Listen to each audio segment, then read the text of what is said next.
إن الحمد لله نحمده ونستعينه ونستغفره ونعوذ بالله من شرور أنفسنا وسيئات أعمالنا من يهد الله فلا مضل له ومن يضلل فلا هادي له وأشهد أن لا إله إلا الله وحده لا شريك له وأشهد أن محمدا عبده ورسوله يا أيها الذين آمنوا اتقوا الله حق تقاته ولا تموتن إلا وأنتم مسلمون يا أيها الناس اتقوا ربكم الذي خلقكم من نفس واحدة وخلق منها زوجها وبث منهما رجالا كثيرا ونساء واتقوا الله الذي تساءلون به والأرحام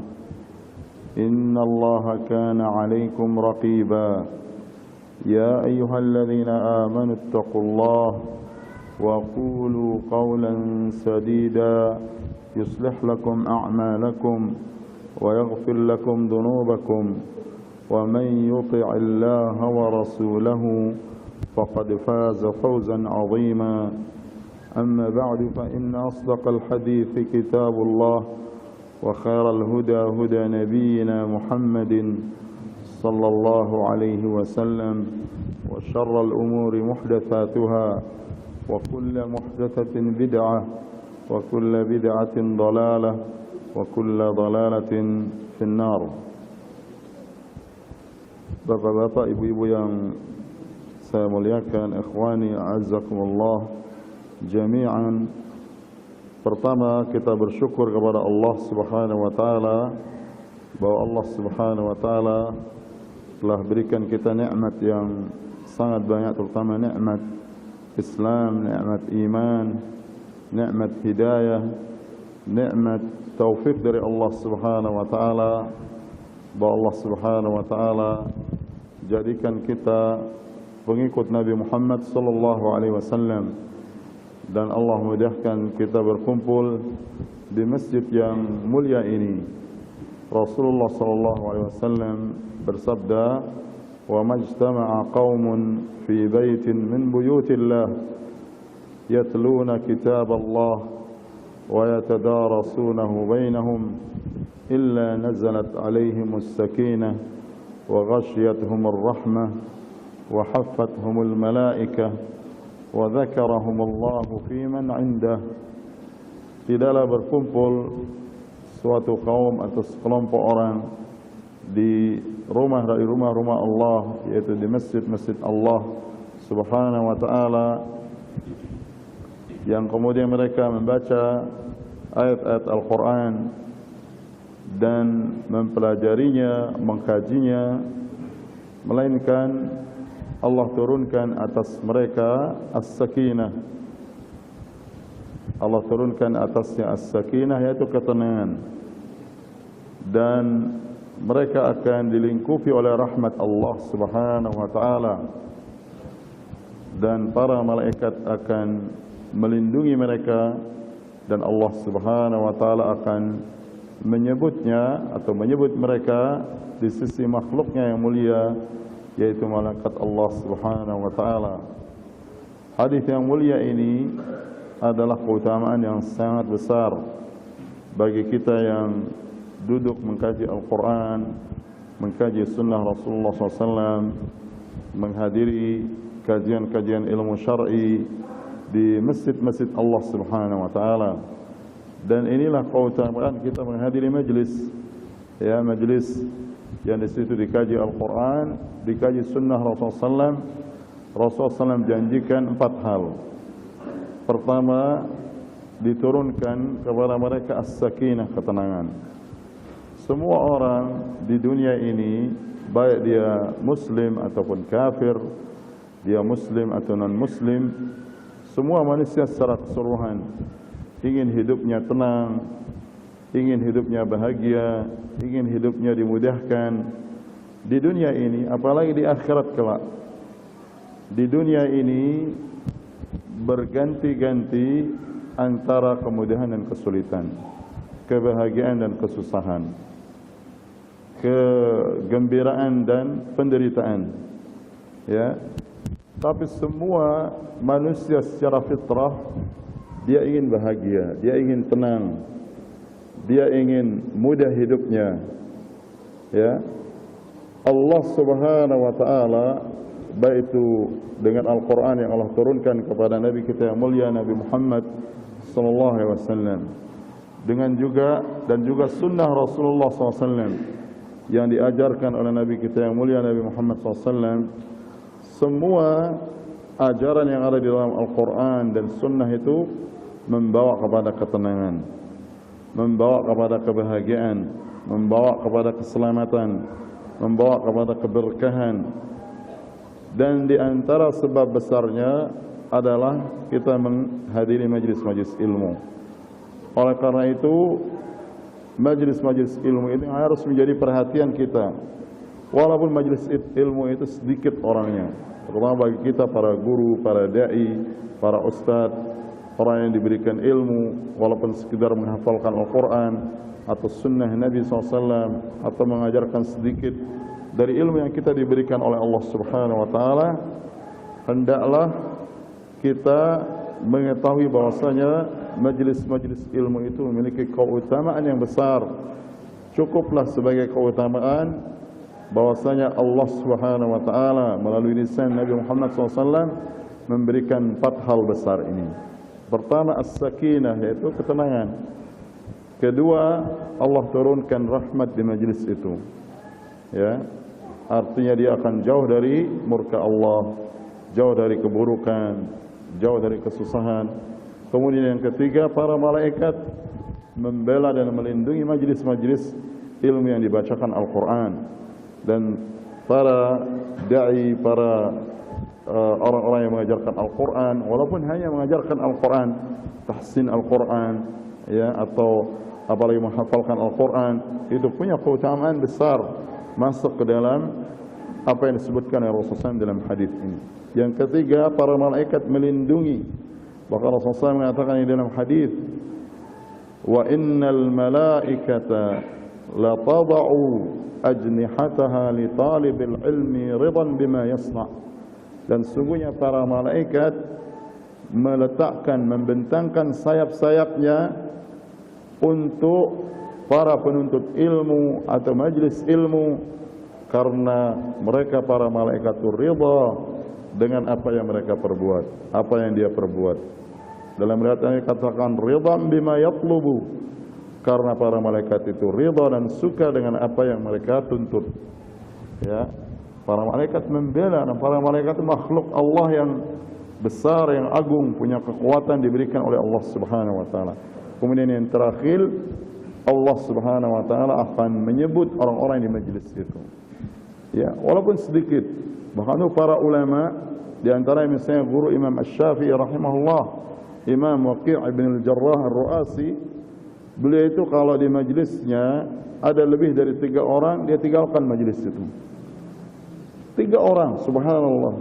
Karena saking beliau takut kalau banyaknya orang itu saja, itu akan menjadi fitnah bagi dia. Dan itu menunjukkan ukuran 1 orang yang menghadiri majlis itu, ya, dia kena dengan keutamaan yang disebutkan oleh Rasulullah SAW dalam hadis itu.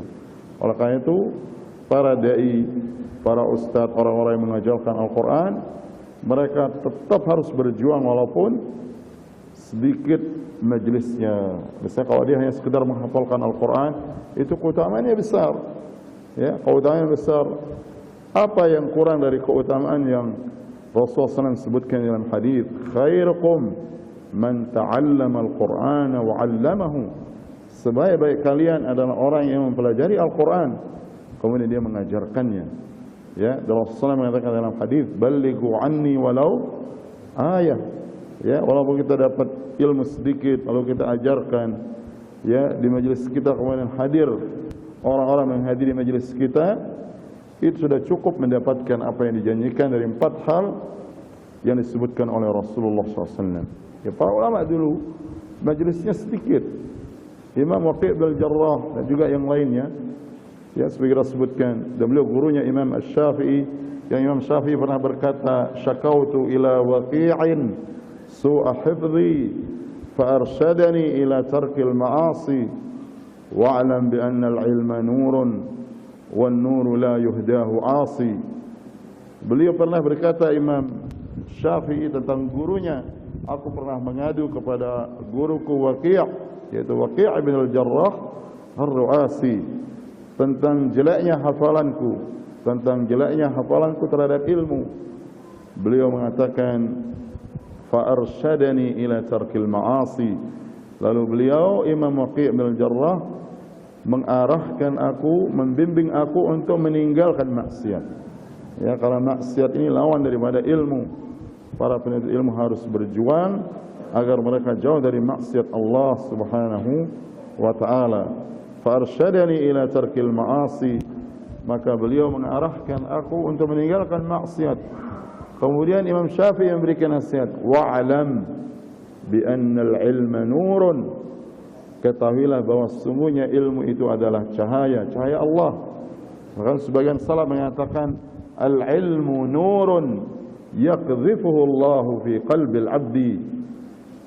Ilmu syar'i itu adalah cahaya yang Allah campakkan kepada hambanya. Ya, oleh karena itu banyak orang yang belajar bertahun-tahun, puluhan tahun tidak diberikan hidayah untuk memiliki ilmu, kecuali sedikit. Tapi ada orang dengan taufik dari Allah, walaupun sebentar dia belajar, karena memang Allah Subhanahu wa taala berikan dia minnah, anugerah untuk memegang ilmu syar'i ini, maka Allah Subhanahu wa taala berikan dia ilmu syar'i tersebut seperti yang digambarkan oleh para ulama salaf. Jadi ilmu ini adalah cahaya yang Allah campakkan kepada seorang hamba, dimudahkan dia untuk memahami ilmu. Maka itu wajib kita bergembira, ya, para penuntut ilmu, ya, walaupun satu yang kita ajarkan, ya, tidak boleh kita bersedih. Justru para salaf dulu gelisah dia kalau banyak majelisnya itu. Wallahi mereka gelisah. Tadi kita sebutkan di antaranya Imam Waqi' bin al-Jarrah Ar-Ru'asi, beliau Imamul Muhaddisin. Beliau ulama hadis, gurunya Imam Syafi'i rahimahullah. Itu kalau hadir di majelisnya lebih daripada 3 orang, dia tinggalkan majelis itu. Dia takut, saya takut terfitnah nanti, takut saya dengan ketenaran dan sebagainya. Walaupun para ulama kita ada majelis yang besar sampai ribuan, sampai puluhan ribu dan sebagainya, tapi mereka tetap takut kepada Allah Subhanahu wa taala. Ya, sampai Ibn al-Jauzi rahimahullah, beliau pernah menulis satu ungkapan atau perkataan. Beliau pernah di majlis yang dihadiri oleh ribuan orang, penuh. Bahkan disebutkan di biografi beliau, sampai banyak tokoh-tokoh agama lain itu kemudian masuk Islam karena sebab kalimat-kalimat beliau. Ya, karena beliau diberikan kalimat oleh Allah Subhanahu wa taala, hikmah yang besar. Ya, para raja, para umara hadir di majlis beliau. Ya, dan banyak orang yang ribuan, puluhan ribu, dan mungkin tidak diketahui kecuali oleh Allah Subhanahu wa taala, yang diislamkan oleh beliau dengan sebab dakwah beliau. Pernah beliau di satu kesempatan majlisnya besar, ya, kemudian tiba-tiba beliau terlintas di pikirannya dan beliau mengatakan kepada dirinya, andaikan semua orang di majlis ini ditetapkan oleh Allah Subhanahu wa taala, semua masuk surga kecuali satu orang, kata beliau, niscaya aku akan mengatakan mungkin aku satu orang yang tidak akan masuk surga itu. Andaikan Allah Subhanahu wa taala menetapkan semua di majlis yang ribuan ini, yang puluhan ribu ini, kata beliau, semuanya selamat dari api neraka, semuanya selamat dari api neraka kecuali satu orang, niscaya saya beranggapan mungkin saya satu orang gitu. Artinya beliau, walaupun beliau yang mengajarkan ilmu, dia tidak pernah merasa bahwa dia dijamin masuk surga oleh Allah Subhanahu wa taala, atau dia akan selamat dari neraka. Oleh karena itu, orang yang berdakwah di jalan Allah harus kita berdakwah karena Allah Subhanahu wa taala. Kita berdakwah ini karena kita yang butuh kepada dakwah dan butuh kepada Allah Subhanahu wa taala. Mungkin dengan sebab hidayah orang-orang yang kita dakwahi dari amalan mereka yang kita sampaikan, mungkin dengan sebab itu kita masuk surga Allah Subhanahu wa taala. Mungkin boleh jadi amalan kita banyak yang kita diterima, tapi amalan murid-murid kita, amal saleh murid-murid kita yang ikhlas, ya, itu yang diterima oleh Allah, yang kemudian itu menjadi jariyah, ilmu yang bermanfaat yang menjadi sebab kita masuk ke dalam surga Allah Subhanahu wa taala. Ya, sebagaimana Rasulullah SAW bersabda, "Idza mata ibnu Adam inqata'a 'amaluhu illa min salah, sadaqatin jariyah aw 'ilmin yuntafa'u bihi aw waladin salihin yad'u lahu." Jikalau mati atau wafat seorang anak Adam, seorang manusia, maka terputus semua kesempatan untuk dia beramal. Karena dia sudah mati, tidak ada waktu kesempatan lagi untuk beramal, kecuali dia mendapatkan pahala itu dari 3 hal. Dari 3 hal, walaupun ini bukan batasan. Pertama, dari sedekah jariyah dia membangun masjid, dia bersedekah, dia membeli mushaf lalu dibagikan kepada orang, dia membantu penuntut ilmu, ya, kemudian dia membangun pondok, ya, untuk majlis-majlis ilmu, majlis Al-Quran dan Sunnah. Itu semua amal jariyah, wakaf yang dia berikan. Walaupun dia wafat, itu tetap mengalir. Apa yang kita sumbangkan untuk masjid, untuk sarana masjid, atau ke pesantren, atau para penuntut ilmu yang kita biayai, selama dia mengamalkan, mendakwahkan, itu mengalir sebagai amal jariyah kita. Atau kita gali sumur untuk kaum muslimin, ya, atau apa saja, wakaf dan sedekah yang dia bermanfaat bagi kaum muslimin, terus akan mengalir pahalanya walaupun kita sudah diwafatkan oleh Allah Subhanahu wa taala. Yang kedua, au ilmin yuntafa'u bihi, atau ilmu yang bermanfaat. Ilmu yang bermanfaat.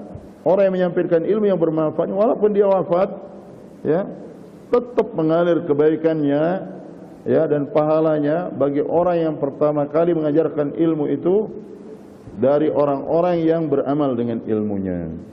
Ya, betapa besar pahala ganjaran Allah bagi Imam Bukhari rahimahullah. Beliau yang menyusun hadis-hadis yang sahih di Sahih Bukhari yang beliau tulis selama 16 tahun. Dan lebih lagi, ya, beliau 16 tahun beliau tulis itu, sampai kemudian menjadi satu kitab Sahih Bukhari yang dia as-sahhul kutub ba'da kitabillah, kitab yang paling sahih setelah kitab Allah, setelah Al-Quranul Karim. Ya, dan ini ijma' ulama tentang hal tersebut. Dan beliau menyusun itu, menelitinya, memilah antara yang sahih dan tidak sahih dari hadis. Lalu beliau masukkan ke dalam kitab beliau Sahih Bukhari selama 16 tahun, tidak berhenti. Dan beliau menyebutkan, setiap aku selesai mengkaji, memilih mana hadis yang sahih dari Rasulullah SAW tersebut, ya, begitu aku akan masukkan ke dalam kitab Sahih Bukhari atau Al-Jami' As-Sahih yang beliau namakan. Beliau salat istikharah 2 rakaat dulu. Ya, artinya setelah diteliti secara ilmu hadis, kemudian setelah selesai, begitu mau dimasukkan satu hadis Rasulullah SAW dalam kumpulan kitab Al-Jami' As-Sahih yang beliau tulis, beliau istikharah 2 rakaat, salat istikharah 2 rakaat. Setelah dia istikharah baru dia masukkan. Ya. Lebih ajab, lebih mengagumkan lagi dan besar, dari mana muncul Imam Bukhari diberikan taufik oleh Allah kemudian menyusun kitab Sahih Bukhari selama 16 tahun tanpa henti, tanpa lelah.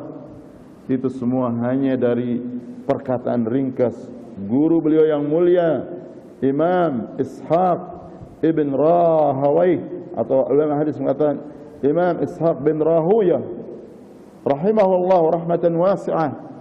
Imam Bukhari ketika beliau hadir di majlis gurunya Imam Ishaq bin Rahuyah, ya, beliau mendengar kalimat ringkas dari gurunya. Apa kata Imam Ishaq di majlisnya yang di situ ada Imam Bukhari? Beliau mengatakan, "Lau anna ahadakum ajma'a ma sahha min ahadithi Rasulillah sallallahu alaihi wasallam." Kata Imam Ishaq di majlis beliau yang di situ ada murid-murid beliau, di antara Imam Bukhari. Beliau mengatakan, andaikan ada salah seorang dari kalian yang mengumpulkan hadis-hadis yang sahih dari hadis Rasulullah SAW. Apa kata Imam Bukhari? Perkataan yang ringkas ini tidak sampai 3 3 baris mungkin kalau di buku kita yang biasa. Ya 1,5 mungkin, 1,5 baris kalimat ini, tapi itu menyentuh hati Imam Bukhari kalimat yang ringkas ini. Lalu beliau mengumpulkan hadis sahih selama 16 tahun, yang semua apa yang dilakukan oleh Imam Bukhari dan manfaat yang didapatkan oleh kaum muslimin sampai hari ini dan insya-Allah sampai hari kiamat. Imam Ishaq, guru beliau, yang sedikit saja dia mengucapkan perkataan itu, dia dapat bagiannya. Apalagi Imam Bukhari. Begitu beliau sampaikan itu Imam Ishaq, apa kata Imam Bukhari di pikiran beliau, di benak beliau, ketika gurunya mengatakan, andaikan ada salah seorang dari kalian yang mengumpulkan hadis-hadis yang sahih dari Rasulullah SAW. Apa kata beliau dalam hatinya? Fawaqa'a dzalika fi qalbi. Ucapan yang ringkas itu mengena dan menancap di dalam hati saya. Artinya Allah kasih hidayah dia untuk menulis selama 16 tahun, bukan sesuatu yang mudah. Sekarang kita sekolah, ya, mungkin di ibtidaiyah, mungkin di sanawiyah, kemudian aliyah, ya, itu 6 tahun tambah 3 tahun, hanya 12 tahun. Ya, itu kita belajar. Nah, ini menyusun satu kitab, dan beliau punya kitab yang banyak. Ya, beliau punya kitab At-Tarikh Al-Kabir, kemudian Khalqu Af'al Al-Ibad, dan juga kitab-kitab yang lain yang beliau susun. Kemudian beliau juga menuntut ilmu dan sebagainya. Nah, beliau dengan kalimat yang ringkas dari gurunya ini, itu menyentuh hatinya, dapat hidayah. Oleh karena itu kita yang menjadi guru, yang menjadi da'i, menjadi ustaz, jangan kita meremehkan ucapan yang kita sampaikan. Atau kita sebagai orang tua yang menasihati anak, boleh jadi kalimat kita itu menjadikan, misalnya anak yang biasa masih kecil, lalu kita doakan, lalu kita arahkan, coba kamu belajar supaya kamu menjadi orang alim. Padahal kita yang mengatakan itu bukan orang alim, tapi boleh jadi dia menjadi orang alim kelak, bermanfaat bagi umat, dan semua kebaikan dan pahala yang dapatkan dan dari murid-muridnya orang yang dia nasihati ini, dia akan mengalir kepada kita yang hanya menasihati dengan ringkas. Oleh karena para orang tua, jangan lupa kita berdoa dan mendoakan anak-anak kita, karena doa para orang tua itu mustajab. Bahkan walaupun orang tua itu fasik, dia doakan anaknya supaya menjadi orang alim, mustajab doanya. Walaupun orang tua itu dia kafir, bukan muslim, karena doa orang tua itu mustajab di sisi Allah Subhanahu wa taala. Rasulullah SAW mengatakan, da'watul walidi mustajabah. Doa seorang tua itu dia mustajabah, dijawab oleh Allah Subhanahu wa taala. Untuk para orang tua, jangan hanya berpikir bagaimana mencukupi anak kita makan atau biaya sekolah, itu perlu dia lakukan karena itu kewajiban. Tapi lebih penting lagi mendoakan anak kita agar dapat hidayah, agar dia menjadi orang yang saleh, salehah, agar dia menjadi ulama besar. Walaupun kita orang awam, walaupun kita orang biasa, ada sebagian ulama-ulama besar itu orang tuanya orang biasa, tapi karena dia rajin berdoa, karena dia bersungguh-sungguh dalam doa, dan doa orang tua untuk anaknya itu mustajab. Itu nas hadis Rasulullah SAW. Ada seorang ulama hadis, dan ini saya pernah sebutkan di beberapa majlis, ya, ada seorang ulama hadis bernama Syekh Hamud At-Tuwaijiri. Beliau itu punya anak 40-an lebih, dan semua menjadi syekh, menjadi orang-orang yang berilmu, baik dia laki-laki ataupun perempuan. Ya, sampai murid-muridnya itu heran. Biasanya orang alim itu kadang-kadang tidak ada anaknya yang jadi orang alim.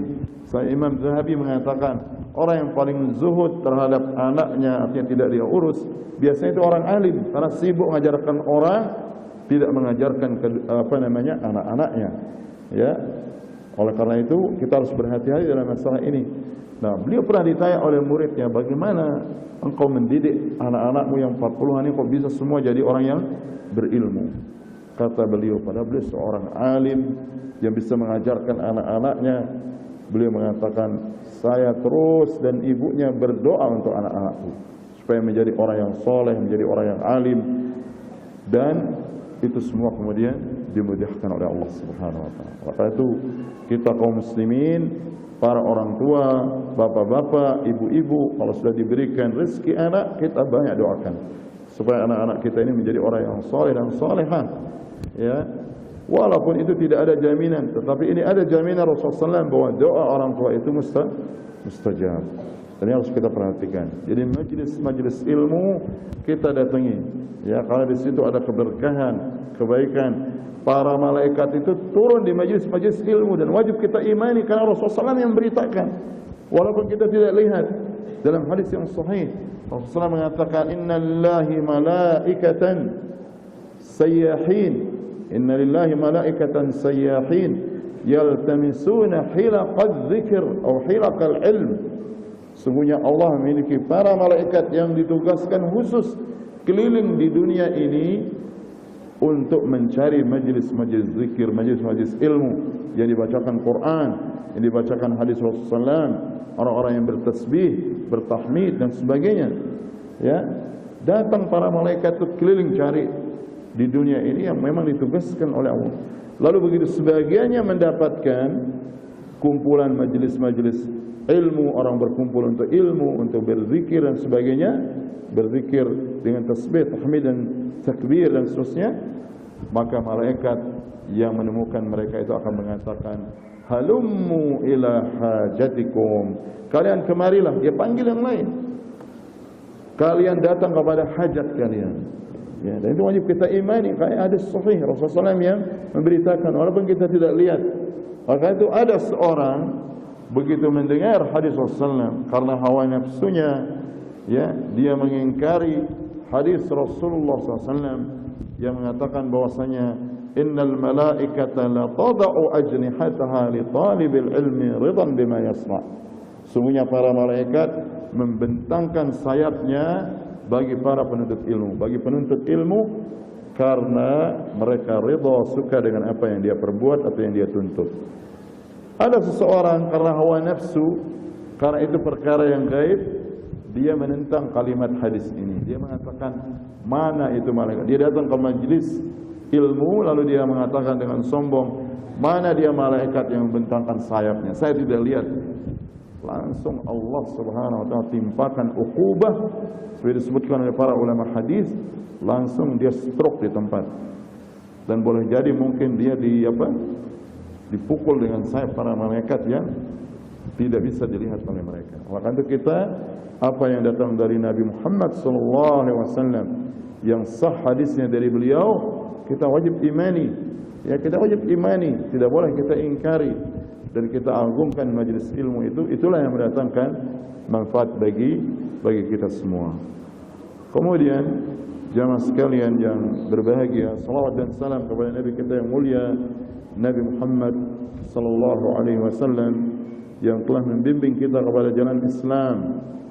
Tidak ada jalan yang memasukkan kita ke dalam surga kecuali jalan Islam, jalan iman, jalan sunnah Rasulullah SAW, dengan taat kepada beliau, menjauhkan diri dari segala apa yang dilarang oleh Rasulullah sallallahu alaihi wasallam.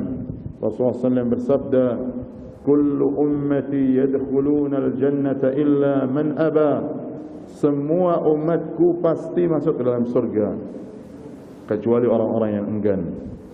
Qalu ya Rasulullah, mereka para sahabat bertanya, ya Rasulullah, wa may ya'ba?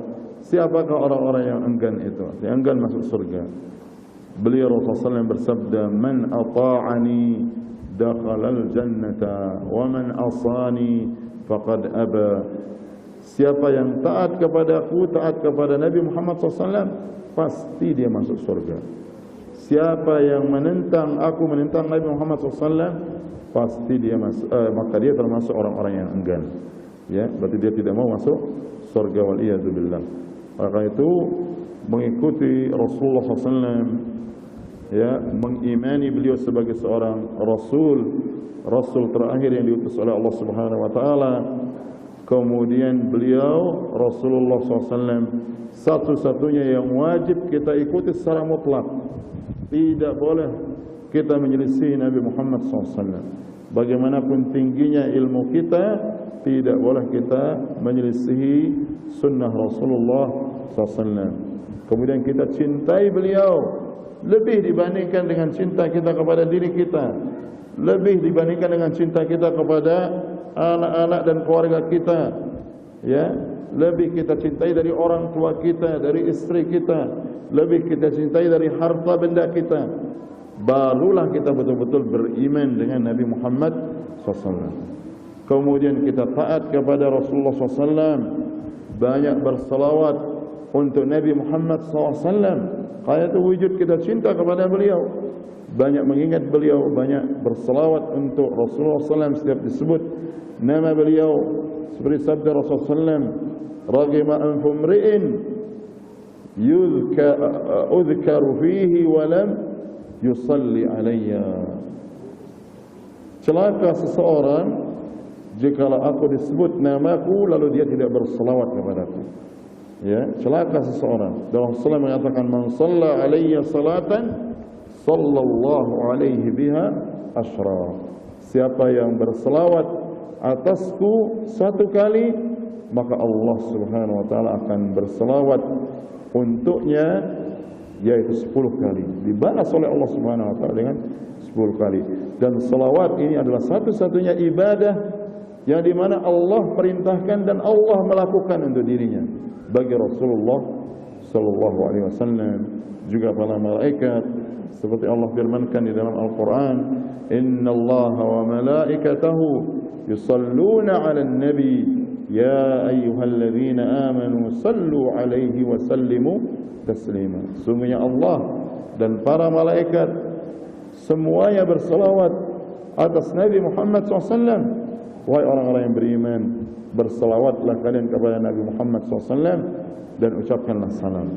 Jadi ini menunjukkan bahwasanya ini kemuliaan, ya, orang-orang yang cinta sunnah Rasulullah harus banyak berselawat kepada Nabi Muhammad SAW. Apalagi setiap disebut nama beliau. Karena para ulama mengatakan, ulama hadis yang siang malam membaca hadis Rasulullah di kitab-kitab hadis, mereka adalah orang-orang yang beruntung, selalu banyak berselawat kepada Nabi Muhammad SAW. Kemudian selanjutnya kita amalkan sunnahnya. Tidak boleh kita selisih, tidak boleh kita tentang. Kalau ada hadis Rasulullah SAW lalu dijelaskan oleh para ulama tentang penjelasannya, kita wajib imani, kita berusaha amalkan, ya. Dan tetap punya kewajiban, kita punya kewajiban untuk mengimaninya walaupun kita belum mampu untuk mengamalkannya. Minimal tidak boleh kita membencinya, karena itu sunnah Rasulullah SAW. Waktu Imam Asy-Syafi'i rahimahullah, beliau mengatakan, ajma'atil ummah ala annahu la yahillu li ahadin. Ijma' umat, kata Imam Asy-Syafi'i rahimahullah, annahu la yahillu li ahadin an yatruka aw an yada'a sunnatan Nabi sallallahu alaihi wasallam liqauli ahadin kainan man kana. Atau beliau mengatakan ajma'atil ummah ala annahu idza sahha al-hadith fa huwa madhhabi la yahillu li ahadin an yatruka sunnatan Nabi sallallahu alaihi wasallam liqauli ahadin kainan man kana. Ijma' umat bahwasanya tidak halal bagi seorang mukmin, seorang muslim, seorang muslimah untuk meninggalkan sunnah Rasulullah SAW karena perkataan siapapun. Artinya beliau mengajarkan kita memuliakan sunnah Rasulullah SAW. Walaupun belum kita bisa amalkan, walaupun kita masih berat, oh ini sunnah Nabi tapi saya berat amalkan, tidak apa-apa, yang penting kita cintai, ya. Karena kita manusia biasa, kadang-kadang kita tahu ini wajib tapi kita berat laksanakan, kita minta, berdoa kepada Allah agar dimudahkan, ya. Kadang-kadang kita tahu ini maksiat dilarang oleh Allah dan Rasulullah SAW, tapi kita langgar, tapi kita yakini dan ketahui bahwa itu adalah larangan Allah dan larangan Rasulullah SAW. Itu lebih ringan daripada orang yang menentang ajaran Nabi Muhammad SAW atau menentang kewajiban yang diajarkan oleh Nabi Muhammad SAW atau menentang larangan Rasulullah SAW. Jadi wajib kita imani semua apa yang ada di dalam Al-Quran, apa yang ada dari sunnah Rasulullah SAW.